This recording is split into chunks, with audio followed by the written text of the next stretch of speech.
লক্ষ্মীপুরের ২০ নং চরমোহনী মোহন ইউনিয়নে আবুল খায়ের ভূঁইয়ার পক্ষে বিএনপির গণসংযোগ ও মিছিল অনুষ্ঠিত হয়েছে। শনিবার সন্ধ্যায় বাংলাদেশ জাতীয়তাবাদী দল বিএনপির উদ্যোগে লক্ষ্মীপুর ২ আসনে ধানের শীষ প্রতীকের প্রার্থী ও সাবেক সংসদ সদস্য আবুল খায়ের ভূঁইয়ার পক্ষে এই বিশাল গণসংযোগ ও মিছিলের আয়োজন করা হয়।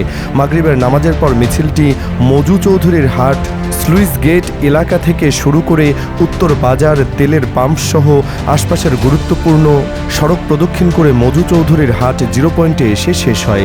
মিছিল চলাকালে বিএনপি ও এর সহযোগী সংগঠনের নেতাকর্মীরা বিভিন্ন স্লোগানের মাধ্যমে ধানের শীষ প্রতীকের পক্ষে ভোটারদের উদ্বুদ্ধ করেন।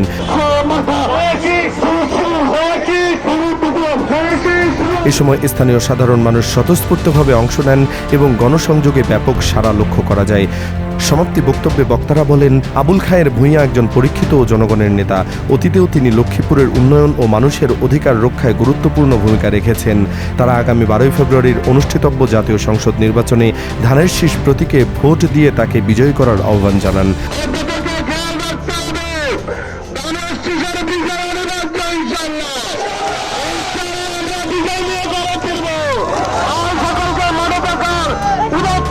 গণসংযোগ শেষে নেতাকর্মীরা ভোটারদের সঙ্গে কুশল বিনিময় করেন এবং শান্তিপূর্ণ ও উৎসবমুখর পরিবেশে নির্বাচনে অংশগ্রহণ নিশ্চিত করার আহ্বান জানান।